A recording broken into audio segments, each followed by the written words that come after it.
Mesdames, Messieurs, bonjour. Je suis Kofi Akako, journaliste digital au sein de Africa Cyber Security Mag et je serai votre modérateur au cours des 45 prochaines minutes.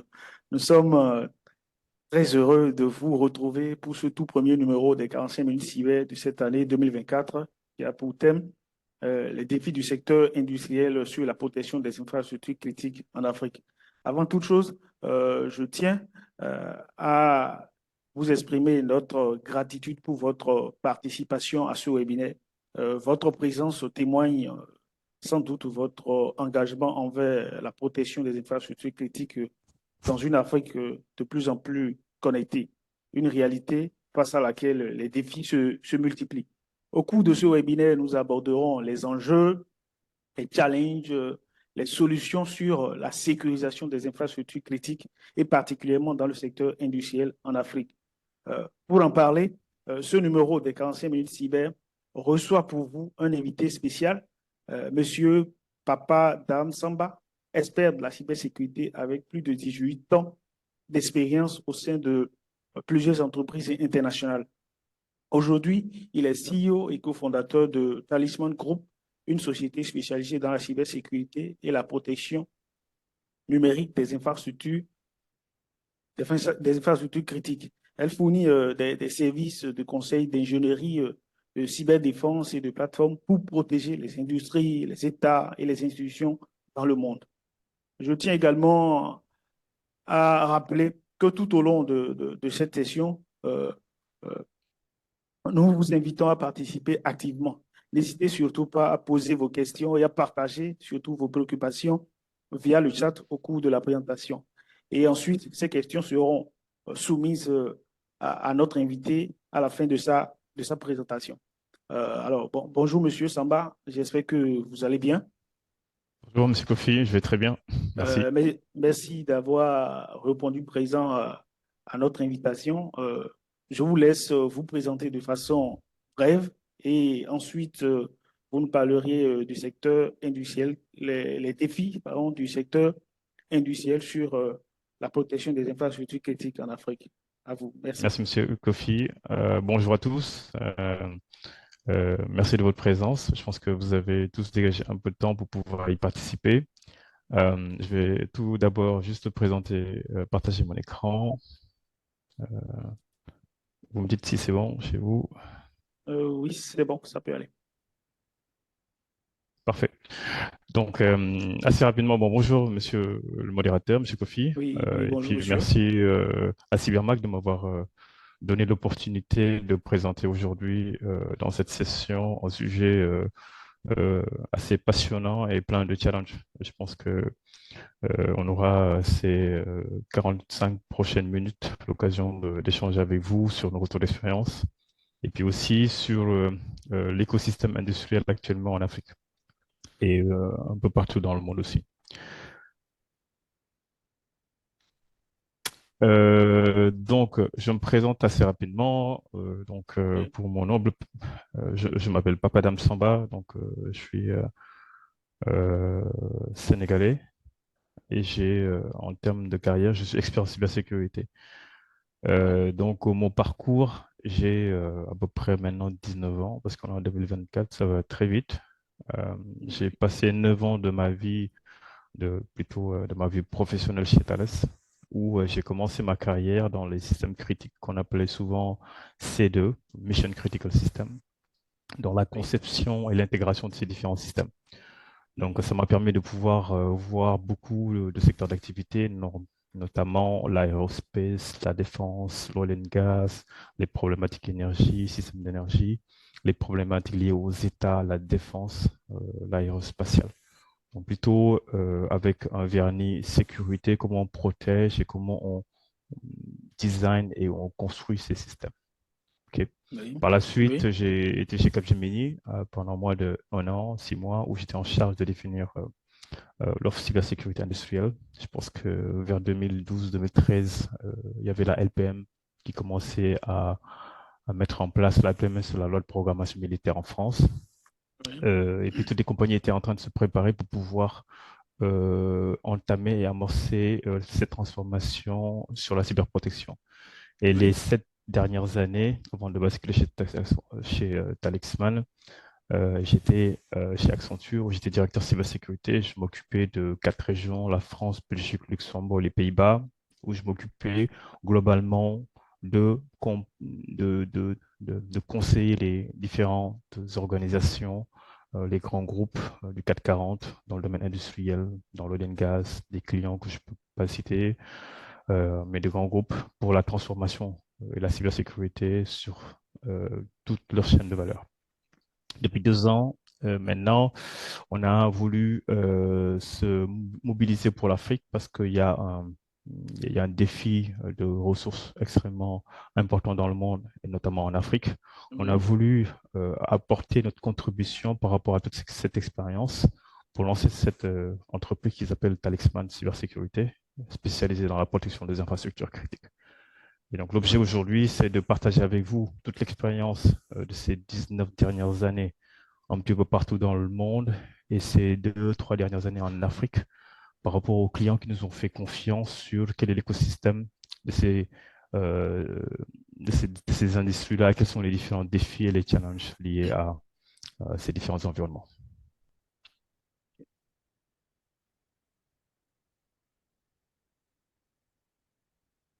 Est-ce que je peux démarrer la présentation, M. Kofi? oui, allez-y, allez-y, Ah, allez-y. parfait. Donc, aujourd'hui, en termes d'agenda, je pense que l'agenda sera assez dense et assez rapidement. Je vais vous faire un global overview de qui nous sommes. Euh, En fait, on Oui, est une compagnie spécialisée dans la protection des infrastructures critiques qui couvre 4 secteurs d'activité en Afrique. Donc, l'oil and oui, gas, avec la protection des actifs industriels dans l'oil and gas, dans les utilities. On a une grande expérience et on a été à la charge de définir des stratégies cybersécurité dans pas mal de pays et dans la région de COASP. Et puis aussi dans le domaine industriel, dans le transport, la défense, où nous sommes aussi présents avec des clients. Donc l'objectif aujourd'hui, c'est un petit peu aussi de vous nous permettre d'échanger avec vous sur des vrais cas d'usage qu'on a eu à traiter durant ces dernières années, à la fois pour vous montrer que c'est un sujet assez complexe. C'est pour cela que je pense que l'offre de cybersécurité qu'on a mis en place est assez large. On le couvre de bout oui, en bout avec à la fois une vision holistique cybersécurité de toutes ces chaînes de valeur qui peut être complexe. On accompagne les clients dans l'exécution des programmes et des projets cybersécurité dans ce domaine.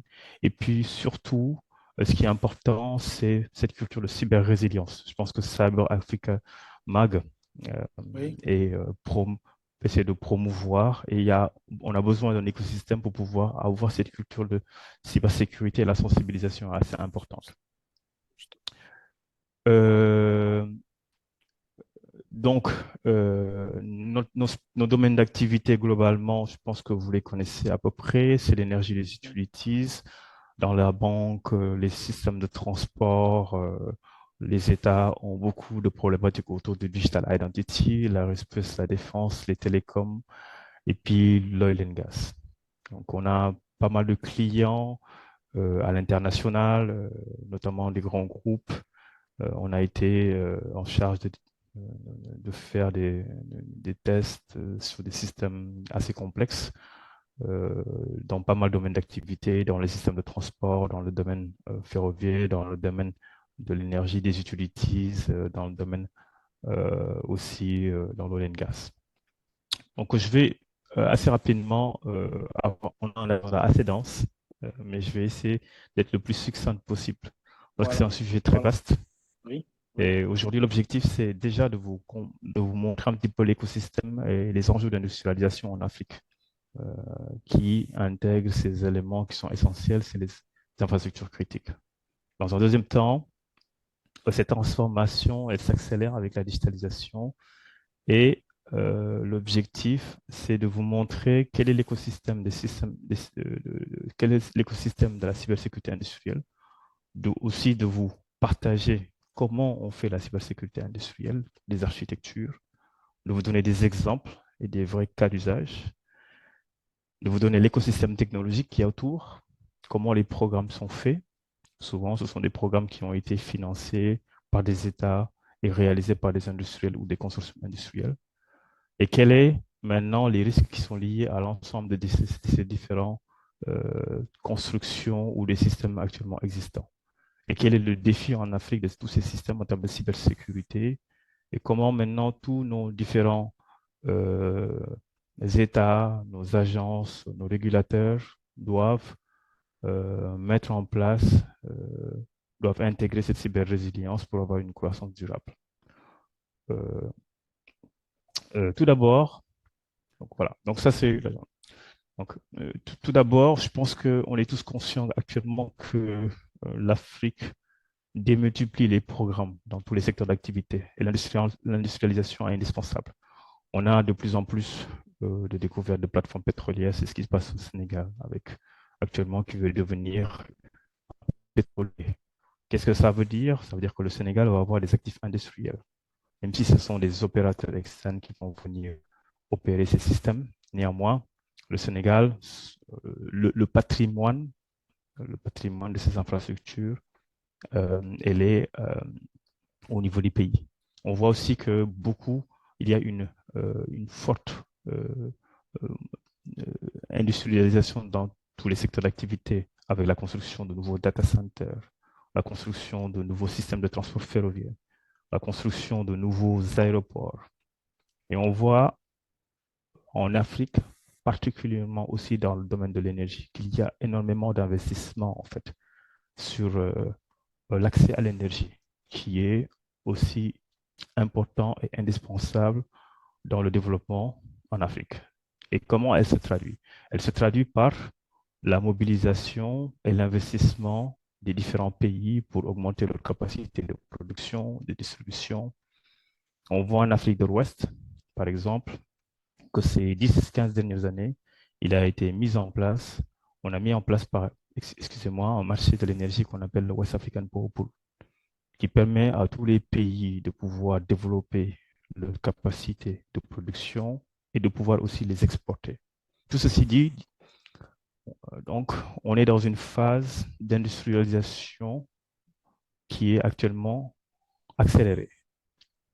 Elle est accélérée d'autant plus que cette mutation industrielle, cette accélération, elle est, elle est pilotée et elle est, disons, cette rotation, elle est faite grâce au digital. On voit aussi il y a une digitalisation industrielle avec de nouvelles technologies. On ne parle plus d'industrie 4.0, mais maintenant on parle d'industrie XO.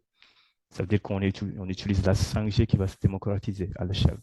On va voir qu'il y a une démocratisation de l'utilisation de la fibre optique, que la mobilité, la 5G, le haut débit, l'utilisation de l'intelligence artificielle dans le domaine de l'électricité ou dans le domaine électrique. On a des nouveaux concepts de smart grid qui permettent de pouvoir être le plus proche de la consommation des ménages en mettant des équipements. Donc, tout ce, tout ce, tout ce, tout cet écosystème transforme l'industrie qui devient connectée. Et historiquement, les industries étaient très renfermées sur elles-mêmes. Il y a un autre élément qui est important. On voit aussi une mutation au sein des industries. Qu'est-ce que ça veut dire? Ça veut dire que les télécoms sont devenus maintenant des banques. On voit que les opérateurs d'électricité, comme ils ont dans le cadre de l'interconnexion de leurs sous-stations et de leurs centres de production, ont mis en place de la fibre optique.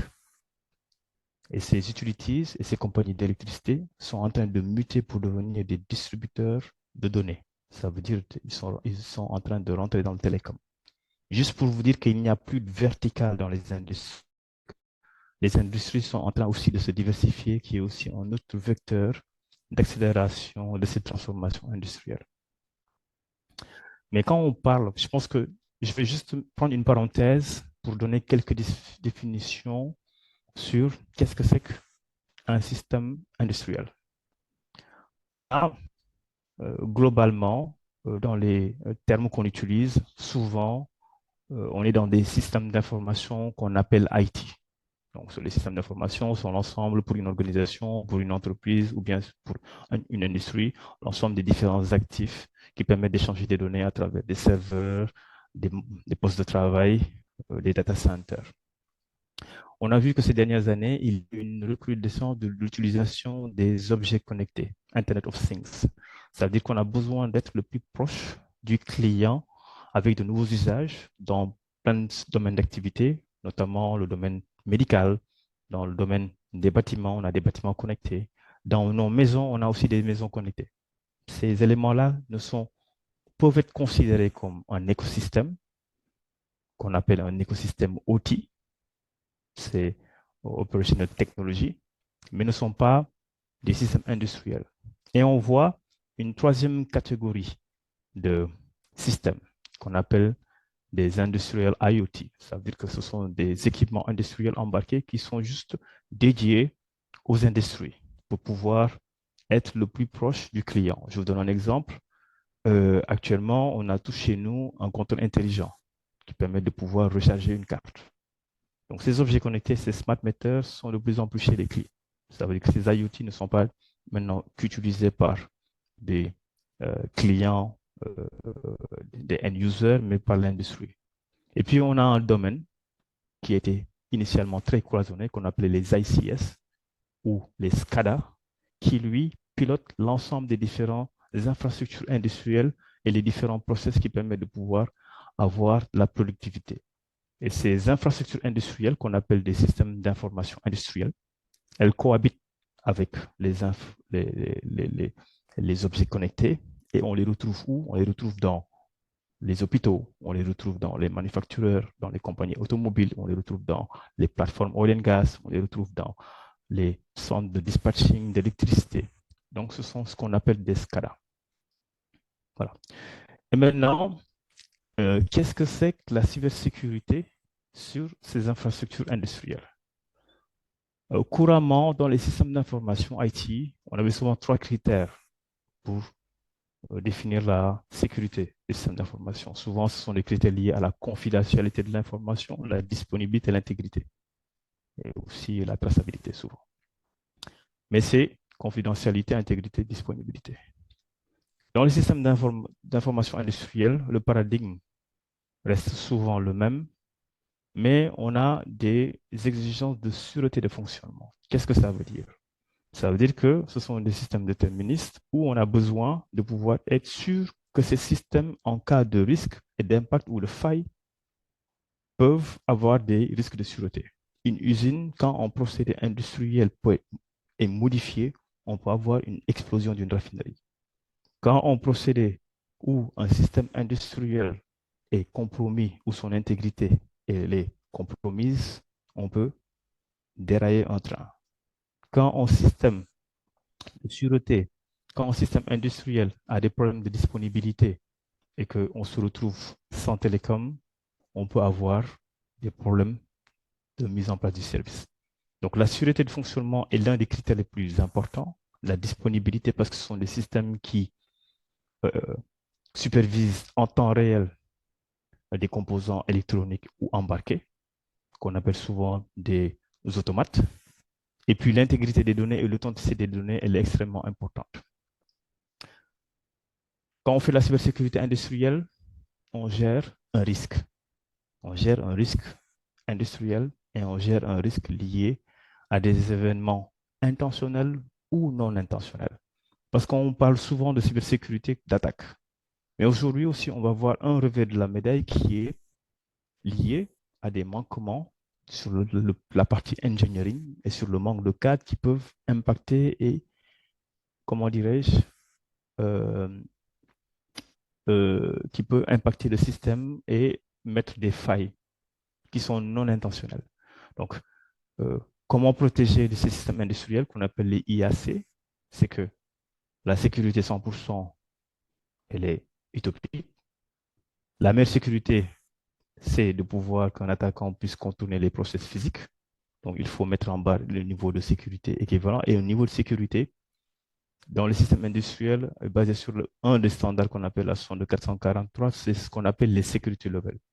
Les security levels, c'est en tant que fournisseur ou en tant qu'opérateur d'importance vitale, quel est le niveau d'un attaquant, quel est, disons, quel est le niveau qu'un attaquant est capable, quels sont les moyens qu'un attaquant est capable de mettre pour compromettre mon système. C'est ce qu'on appelle security level. Ça veut dire que pour pouvoir se protéger, il faut regarder qui en face est capable de pouvoir nous attaquer. Un État, on sait bien que c'est un État qui peut l'attaquer. Donc le security level, il est le plus haut possible sur ce qu'on appelle les OIV. Et actuellement, en fait, tous les pays ont actuellement mis en place un certain nombre de procédures et de politiques pour avoir un niveau de sécurité maximum. Ça, c'était une parenthèse. Assez rapidement, je pense qu'il y a un deuxième concept qui est important de savoir, c'est que quand on parle de sécurité industrielle, il faut comprendre que on parle de différentes couches sur ce qu'on appelle le monde OT. Ces couches sont représentées par une architecture. Une architecture, c'est un ensemble de niveaux qu'on superpose avec des données qui circulent. Et tous les différents composants ont un rôle bien déterminé. Et elle est architecturée, elle est designée en couches. On a différents niveaux. On a un niveau 0 qui est souvent l'ensemble des différents actionneurs, les capteurs et les actionneurs qui réalisent, qui ouvrent une valve, qui permet d'augmenter la pression, qui permet de pouvoir, dans un système de signalisation, de dire qu'il y a un train actuellement qui est en train de passer. C'est ce qu'on appelle souvent les capteurs et les actionneurs. Il y a un deuxième niveau qui est la partie contrôleur. La partie contrôleur, c'est en fait c'est elle qui contrôle les automates. Donc, ce sont des systèmes embarqués qui sont intelligents, qu'on appelle souvent des IED. Leur particularité, c'est qu'ils sont sur le terrain. Ça veut dire que contrairement à un système d'information, on badge, on rentre dans un système d'information, les systèmes d'information industriels sont libres et sont accessibles. D'où aussi, du point de vue sécurité, c'est une autre manière de voir les choses. Le troisième, c'est que ces contrôleurs-là, on appelle les RT ou les PLC, contrôlent un ensemble de processus et de capteurs, et ils ont de l'intelligence, et ils ont des fabricants, et ils sont là pour collecter les informations et les envoyer à ce qu'on appelle un data acquisition, un SCADA. Donc, le rôle d'un SCADA, c'est juste de collecter les informations des automates à travers des contrôleurs qui agrègent ces informations et qui sont capables de pouvoir donner des ordres. Donner des ordres, ça veut dire quoi? C'est dans le système électrique, je peux demander de délester une région, délester un quartier, couper le courant ou augmenter le courant dans une autre, dans un autre périmètre du réseau. Donc, tous ces différents process de contrôle commande sont faits et contrôlés par ces contrôleurs. Ils sont supervisés de manière globale par un SCADA qu'on retrouve au niveau 2 et niveau 3. Ceci dit, une fois qu'on fait ça, il faut bien qu'on gagne de l'argent. Les entreprises sont là pour gagner de l'argent. Ça veut dire que les systèmes industriels ne sont pas tout à fait seuls. Il faut qu'ils communiquent avec les systèmes d'information pour pouvoir facturer. D'où il y a ce qu'on appelle une interconnexion entre les systèmes de contrôle et les systèmes industriels. Avant, on n'avait pas besoin de ça parce qu'on disait ferme le jus, on actionne et on désactionne de manière manuelle. Maintenant qu'on est capable, avec un téléphone portable, de savoir une consommation et de pouvoir augmenter ou bien d'acheter un ticket de train ou d'acheter ou de pouvoir en temps réel regarder le nombre de barils qui est produit pour pouvoir le facturer, on est capable de pouvoir, on est obligé de le relier avec un système d'information. Donc, on rentre dans le système d'information. Donc, il est important de comprendre ça parce que du point de vue cybersécurité industrielle, finalement, on a deux contraintes. On a les premières contraintes qui sont liées à la sécurité industrielle et on a aussi les contraintes liées à l'ouverture et ce qu'on appelle, le terme qu'on appelle la convergence entre l'IT et l'OT. C'est-à-dire que de plus en plus, on a besoin de données en temps réel pour comprendre où est-ce qu'il est le train, comment se passe l'autoroute actuellement, le flux d'informations, combien de barils actuellement mon pipe est en train de pouvoir écouler, etc., etc. Donc, ce sont des informations assez intéressantes. Là, c'est juste une illustration dans ces deux secteurs d'activité sur lesquels on a eu à travailler. Le premier, c'est dans le cadre de l'électricité. qui est segmenté, sous-segmenté en différents, donc la production d'énergie, la transmission d'énergie, la distribution et la commercialisation. Et en fait, on retrouve nos différents actifs, c'est-à-dire on a des EMS, des Energy Management Systems, des SCADA qui contrôlent la transmission, on a des EMS qui contrôlent la production, on a des EMS des DMS, excusez-moi, des Dispatching Management Systems qui contrôlent le- les flux d'énergie, comment on les propage, comme dans l'autoroute, pour pouvoir approvisionner en haute tension ou en basse tension, et comment aussi on le distribue à travers des smart meters chez les habitants. Donc ça, c'est un exemple de ce qu'on appelle un DCS, c'est ce qu'on appelle Distributed Control System. Ça veut dire que c'est un système d'information industriel qui est à l'échelle. Et un premier commentaire que je peux faire aussi, c'est que l'échelle peut être extrêmement grande. Ça veut dire quoi? Je donne un exemple. Le West African Power Pool, à l'échelle de 14 pays, a des systèmes qui sont interconnectés. Donc, la Mauritanie, les barrages, tous ces systèmes-là sont interconnectés.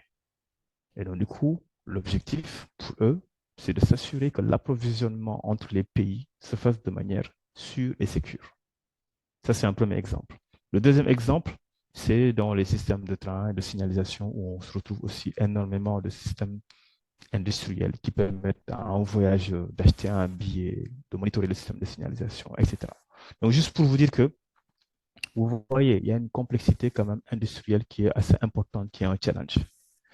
Et en Afrique, l'un des gros challenges qu'on a, c'est qu'on est en train, chez nous, de mettre en place ces systèmes, que ce soit dans les ports, dans les aéroports. Et ces systèmes sont des systèmes d'information vitaux, en fait, pour ces pays-là. D'autant plus que sur cet écosystème, on utilise énormément de technologies.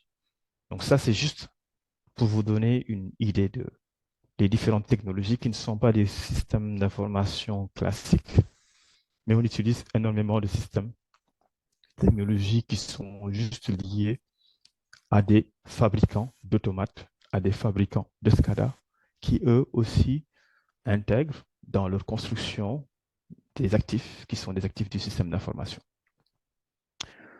En résumé, l'industrie se digitalise et c'est le moteur de la croissance. Je pense que ça, c'est une chose qu'on retient et qu'actuellement en Afrique, on sent tous que nos pays sont en train de se transformer. Et que dans nos vies, ça, elle impacte nos vies, elle impacte notre vie, la vie de nos enfants, parce que on est capable de pouvoir acheter du courant, voyager, utiliser notre smartphone. Et on est aussi en train de subir ou d'être impacté sur les nouveaux services et les nouvelles infrastructures de production industrielle qui sont mises dans nos pays. L'impact et la conséquence, c'est qu'on génère de plus en plus de données qui sont hypersensibles et que ces infrastructures qui hébergent deviennent vitales en fait dans les économies. Ça veut dire qu'actuellement, si on n'a pas de télécom, je n'ai pas dit Internet, de réseau de télécom, on n'a pas d'électricité. Avant, ouf, bon, disons, on peut avoir l'électricité, mais peut-être qu'on aura un peu de mal à facturer. Donc, en fait, ce sont des nouveaux paradigmes qui sont en train d'appeler. Et ce qu'il faut savoir, c'est que comme l'évolution de ces systèmes sont en train de s'accélérer avec la digitalisation, ben, il y a aussi d'autres personnes, des personnes qui sont malveillantes et la cybercriminalité aussi qui guettent autour. Donc, elle se manifeste sous plusieurs formes, à des échelles différentes, et on peut déstabiliser des pays. En fait, le risque de cybersécurité industrielle, c'est un vrai risque. C'est un vrai risque parce qu'on a vu, en fait, que depuis 2010, je pense qu'il va y avoir deux catégories d'experts cybersécurité. Ceux qui sont nés, c'est bon. Ceux qui commencent avant la LPM, ceux qui, ceux qui, bon, bah, je peux dire la LPM, mais euh, il y a deux catégories d'experts cybersécurité, mais bon, je reviendrai dessus tout à l'heure. Ce que je veux dire, c'est en 2010, on a constaté qu'il y a eu des attaques spécialisées pour compromettre les systèmes industriels. Qu'est-ce qui s'est passé? Il y a des centrifugeuses en Iran où il avait besoin de déstabiliser et de les anéantir. Donc, il y a eu une attaque, ce qu'on appelle des attaques avancées et ciblées pour déstabiliser les centrifugeuses en mettant des virus. Tout ce que je vous ai expliqué tout à l'heure, les automates, les systèmes SCADA, elles ont une logique de, et des process et des mécanismes qui sont mis en place. Et on a compris en fait qu'on pouvait déstabiliser. On a compris qu'on pouvait mettre des virus, des malwares. Et si vous voyez la courbe, la deuxième chose, donc on voit dans le secteur et de la part, disons dans le secteur, donc il y a deux choses. Le premier, on voit le niveau d'attaque. Ce sont des attaques de type étatique. Un État peut attaquer un État parce qu'il n'est pas d'accord avec lui. Et vu tout ce qui se passe actuellement dans tous les pays, il y a une vraie crise géopolitique qui est en train de se passer. Le deuxième point, c'est qu'on a vu qu'en 2010, que ces attaques sont ciblées.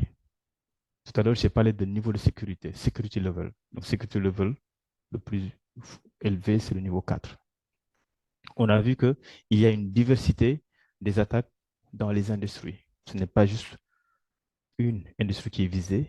Et finalement, les hackers ont capitalisé, comme nous, on capitalise de l'engineering. Les hackers et les personnes malveillantes, elles capitalisent sur ces actifs. Et ce que je vous apporter aussi sur cette vision, c'est que, regardez, de 2016 à 2023, maintenant, cette figure-là, je la remplis même pas parce qu'il y a tellement d'attaques que les attaques sont devenues maintenant exponentielles. Tous les jours, on a une attaque. Je vous donne juste trois exemples. La compagnie Cameroun d'électricité a subi un ransomware, je pense qu'il y a quelques semaines. Il y a 2 ou 3 semaines. Il y a 2 semaines. OK? ECG, c'est la compagnie ghanéenne d'électricité. Donc, tous ces composants de smart meter ont été compromises. Donc, 600 000 abonnés qui n'avaient plus d'électricité. Une crise. Les systèmes Thales, je pense que c'était en Australie, sur de l'air traffic management. Et Thales fournit l'air traffic management dans beaucoup de pays, ont été compromises. Colonial Pipeline, l'approvisionnement en hydrocarbures. Certains grosses. Voilà. Donc, c'est une industrie, toutes les industries sont visées. Les impacts financiers extrêmement importants. Elles s'estiment en millions de dollars. Excusez-moi, il faut 5 ans pour construire, entre 5 et 10 ans pour construire un système industriel. Des fois, pour un attaquant, il lui faut 5 000 pour trouver une faille de sécurité qui peut compromettre ce système. Euh, les impacts financiers sont, on ne peut même plus les chiffrer. Salut Ramco, on ne peut pas les chiffrer, c'est parce qu'elle a anéanti une production d'oil and gas. Donc, pour les nouveaux pays constructeurs, je pense que il faut vraiment mettre en place tout ce qu'il faut pour pouvoir intégrer. Donc, le risque cybersécurité, il est réel. Et tout à l'heure, je vous ai dit, il y a deux choses qu'il faut prendre à l'esprit. Le premier, c'est, OK, on a une surface d'attaque qui est étendue, qui est dispersée, hétérogène et qui est géographiquement dispersée. Et puis, il y a des personnes qui sont malveillantes, qui visent ces attaques industrielles. Parce qu'elles ont ce qu'on appelle une signature, une empreinte. Certains outils comme Shodan, si vous les mettez, vous voyez l'empreinte des systèmes industriels dans un pays. Donc, on est capable de pouvoir regarder quels sont les systèmes industriels qui sont connectés.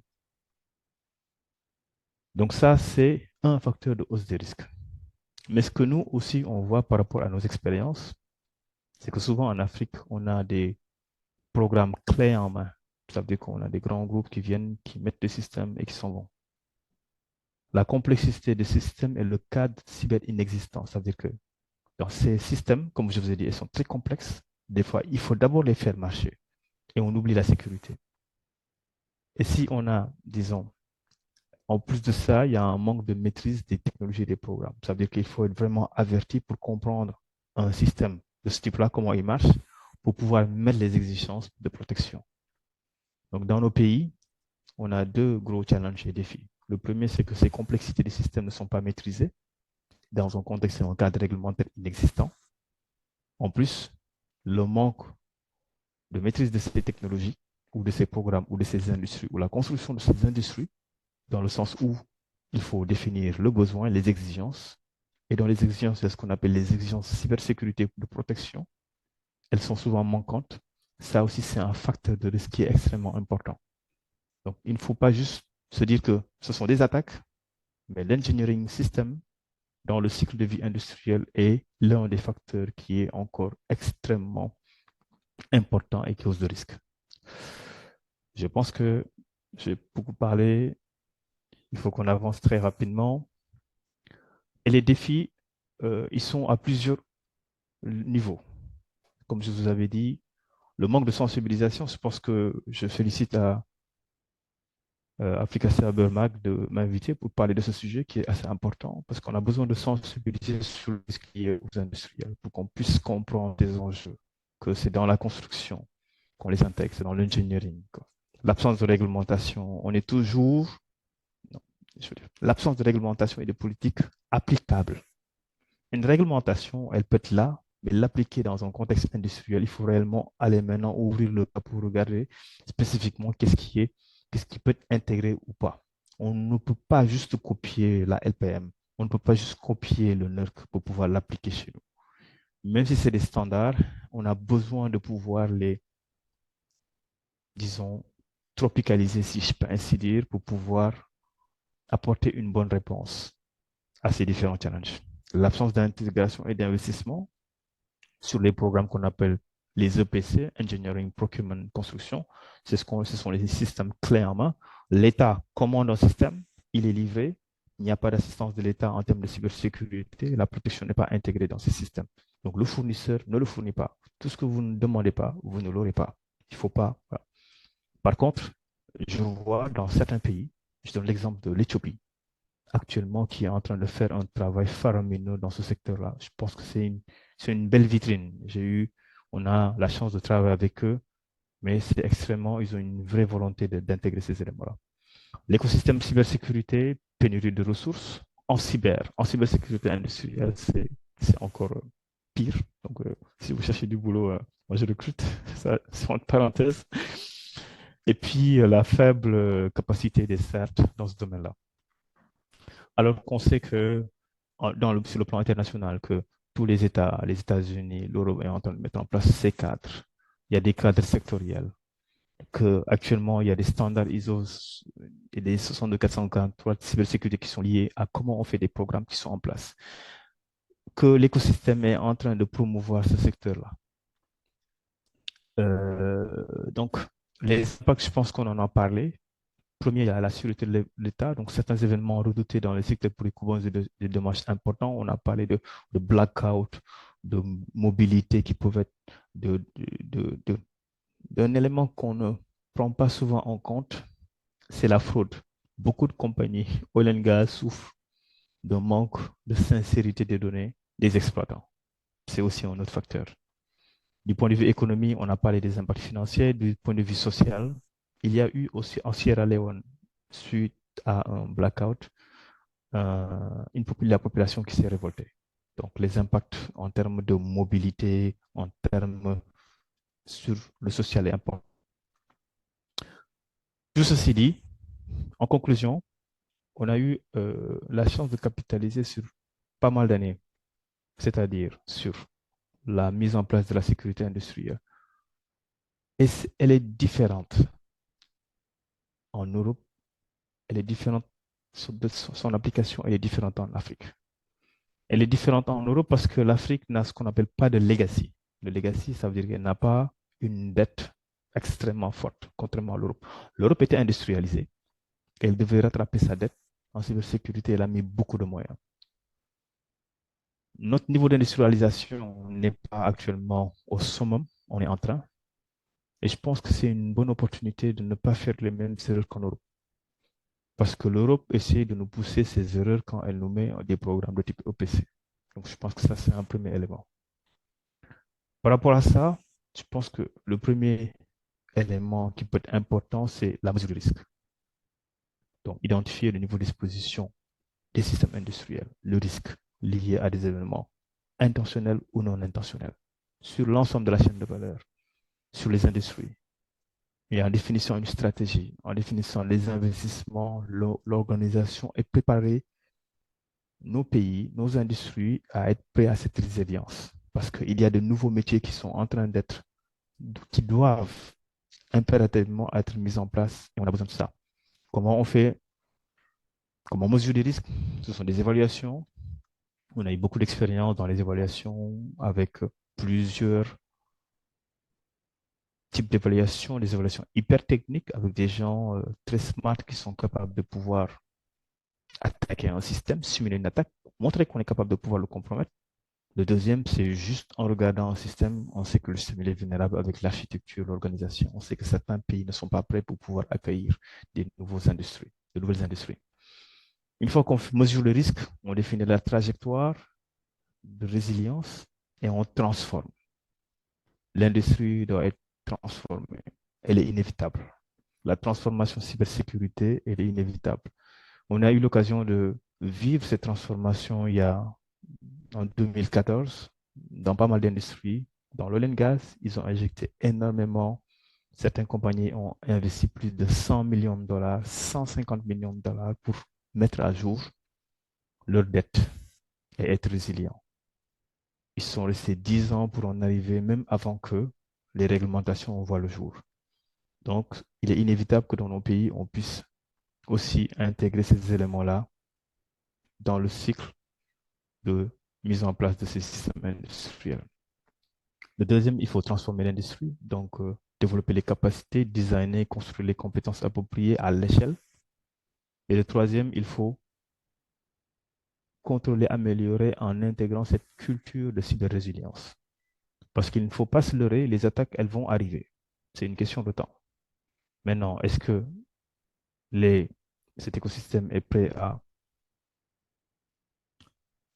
contre, contrecarrer ces attaques? Est-ce qu'il s'est préparé dans ses process? Est-ce qu'il s'est préparé dans ses capacités de réponse? Et il faut qu'elle soit durable. Durable dans le sens où on a besoin d'émuler avec les écosystèmes, les universitaires.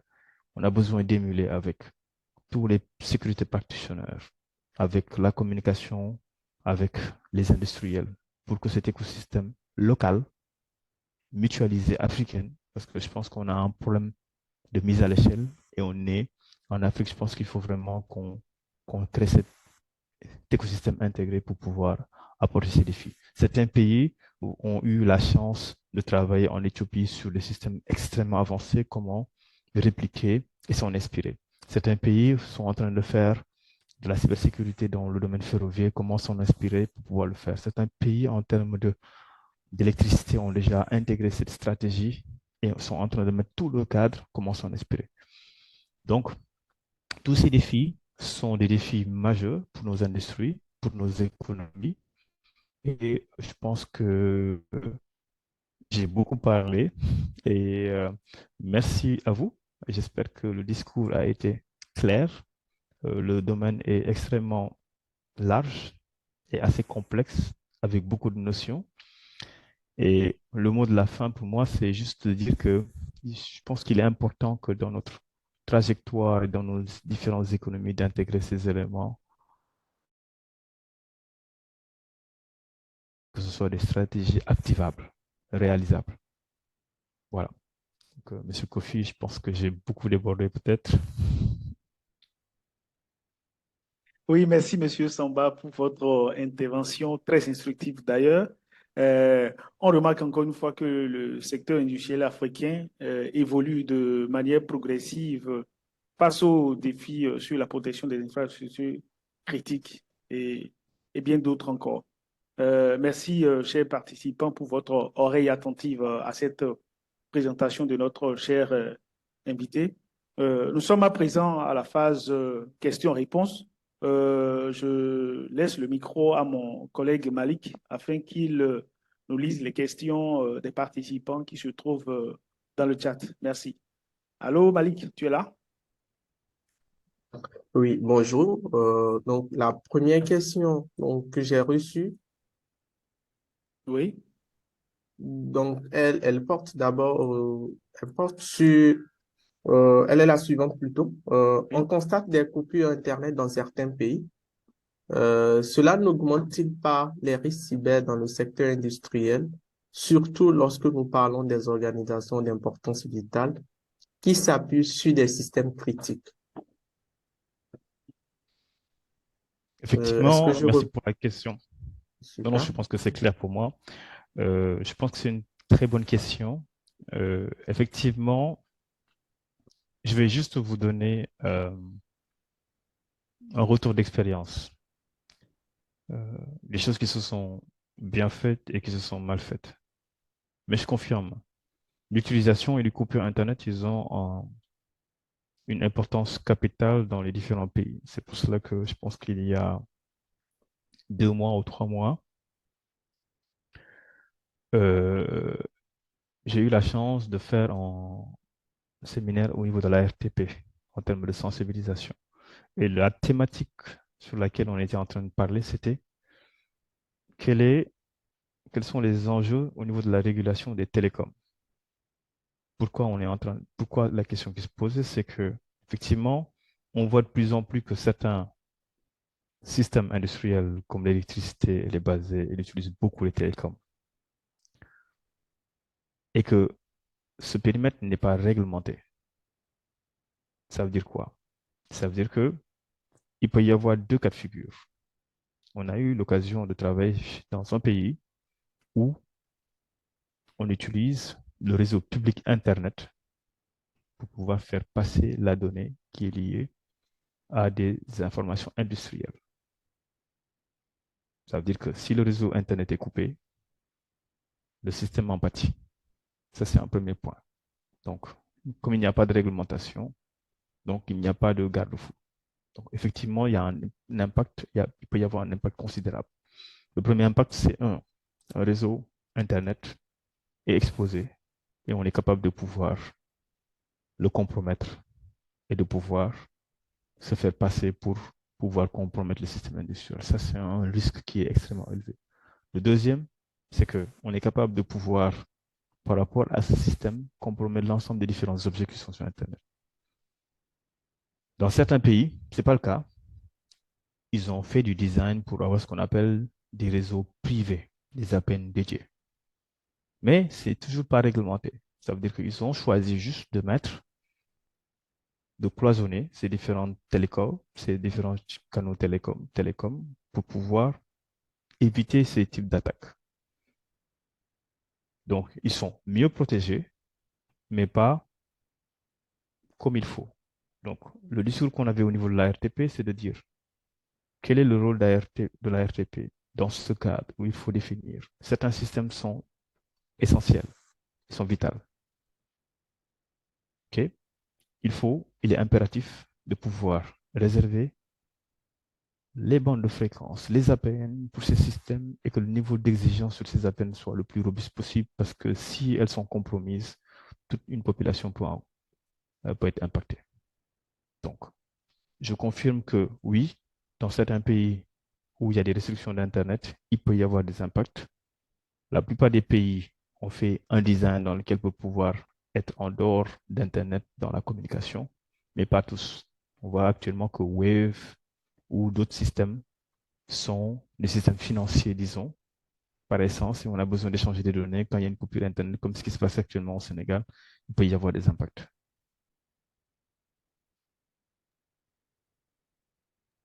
Merci, Monsieur Samba. Donc, la deuxième question donc, qui nous a été posée dans le chat, donc, elle est comment se prémunir des attaques DDoS?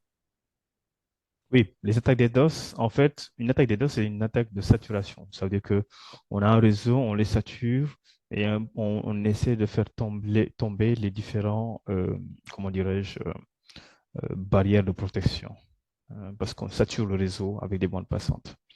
La réponse, elle est sur plusieurs niveaux. La sécurité, c'est comme un oignon, en fait.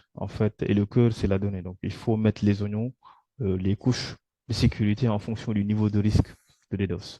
Souvent, il y a des souscriptions DDoS qui sont fournies par des service providers, ce qu'on appelle les ISP.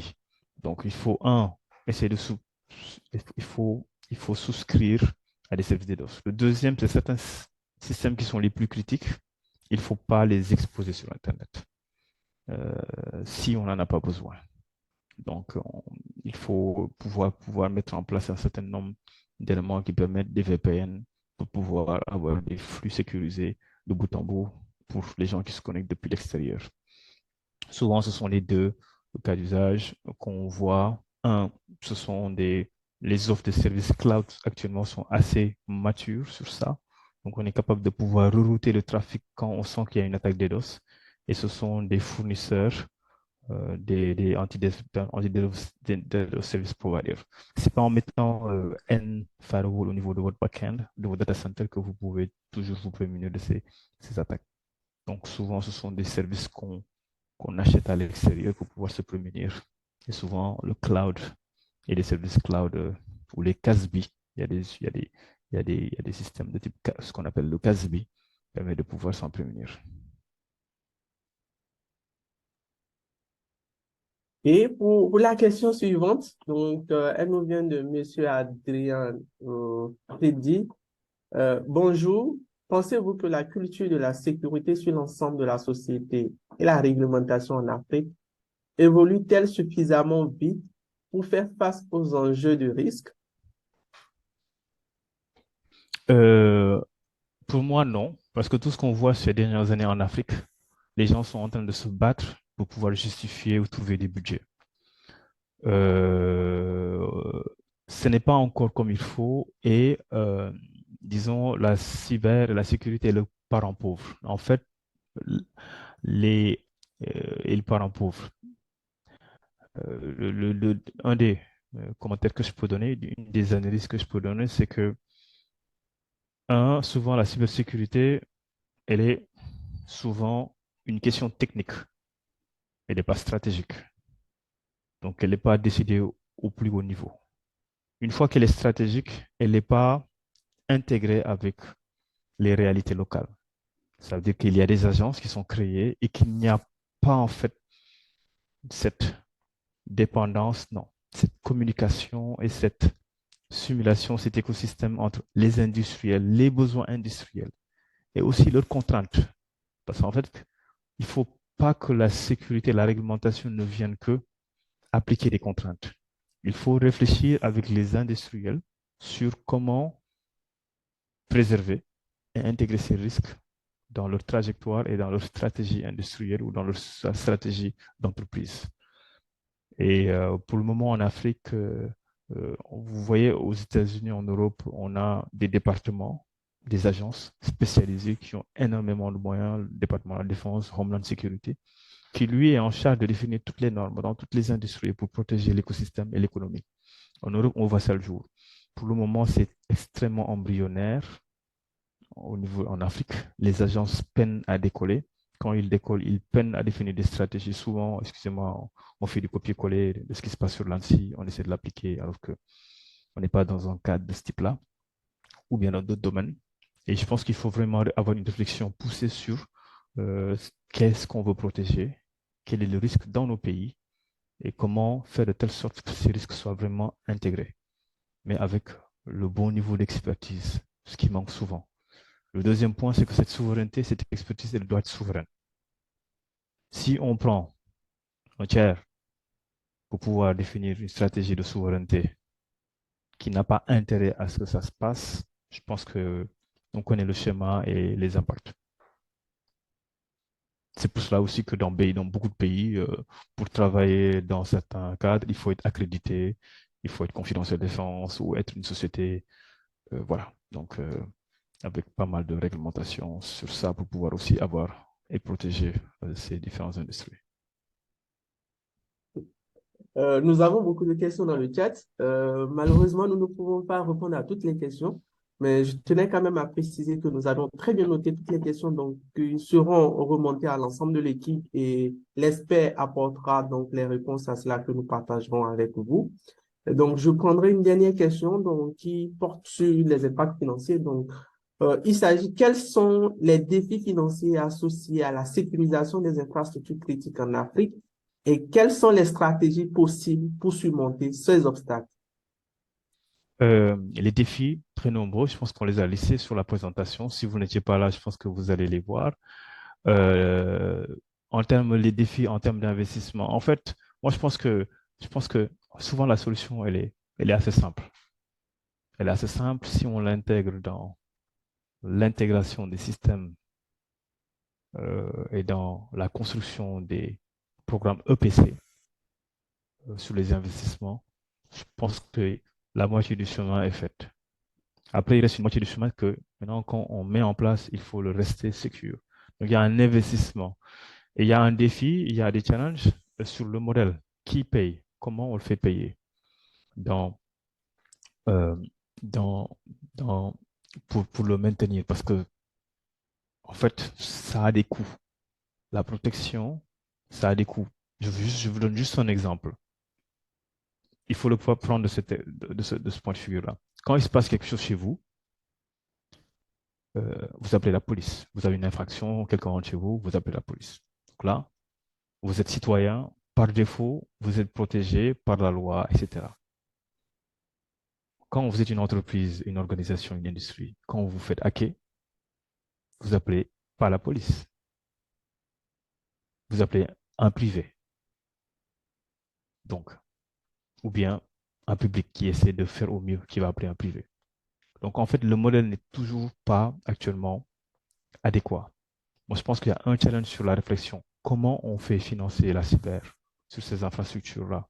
Parce qu'il y a un coût, peut-être il y a une quote-part qu'il faut intégrer dans le modèle financier de la chaîne de valeur, dans l'électricité, dans le gaz, etc., pour pouvoir le soutirer. C'est comme une TVA ou quelque chose comme ça, ou avoir des investissements massifs pour que la sécurité, elle permet d'apporter de nouveaux services. Ça veut dire que c'est un autre paradigme. On met un investissement, mais on s'accorde que cet investissement va permettre de développer de nouveaux services par ricochet. Donc, ouvrir, vendre de nouveaux services, avoir une potentielle part de marché.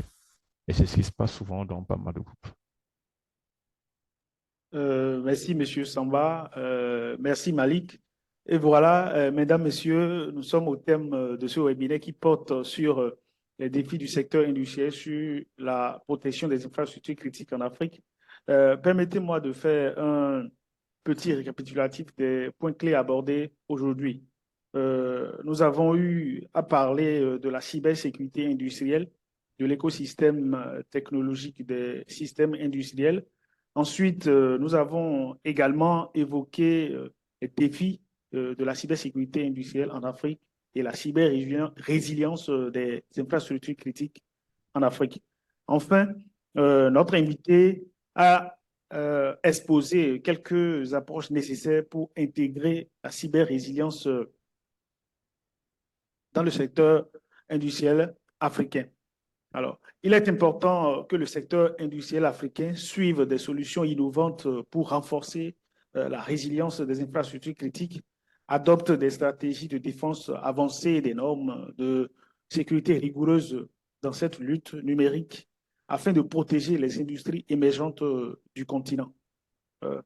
Pour approfondir vos connaissances et continuer votre parcours vers une meilleure sécurité en ligne, nous vous invitons à lire les articles publiés sur notre site cybersecuritymag.africa. Mais avant de clôturer cette session, je vais demander à M. Samba de, de nous dire son mot de fin. Merci. Merci beaucoup de m'avoir invité. Je pense qu'il y a énormément de questions et je reste disponible pour, euh, pour répondre à ces questions. Le mot de la fin, je pense qu'on a tous un rôle, on est tous acteurs dans cet écosystème, que ce soit en tant que journaliste, en tant que mag, en Oui, tant que professionnel de cybersécurité, en tant oui, qu'industriel, en tant qu'influenceur. oui. Et en fait, cet écosystème nous appartient. Et cet écosystème nous appartient dans deux sens. Elle nous appartient, nous, et à nos enfants, parce que si ces systèmes sont impactés, on est principalement impacté. Je pense qu'on a un devoir en tant que professionnel de pouvoir, en toute lucidité, en toute transparence, partager, construire cet écosystème. Et le deuxième point, le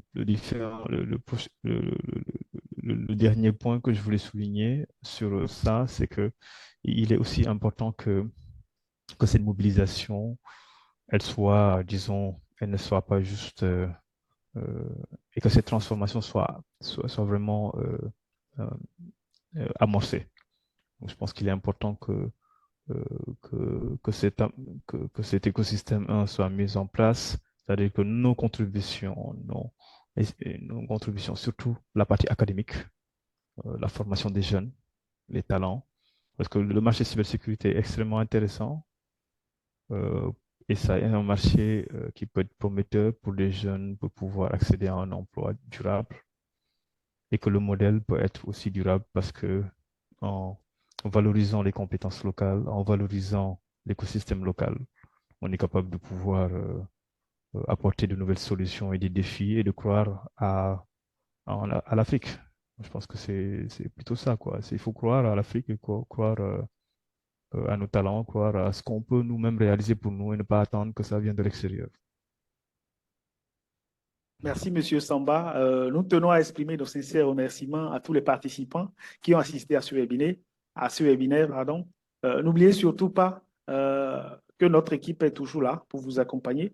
N'hésitez pas à rester en contact avec nous et à explorer les ressources supplémentaires que nous mettons à votre disposition. Je tiens aussi, avant de finir, à préciser que toutes les questions qui sont laissées dans le chat seront remontées à notre cher invité et dès que les réponses seront apportées, nous n'allons pas hésiter de partager cela avec nos participants. Merci d'avoir été des nôtres et à très bientôt pour un nouveau numéro. Et d'ici là, portez-vous bien. Merci. Merci. Merci beaucoup. Bonne journée. Merci.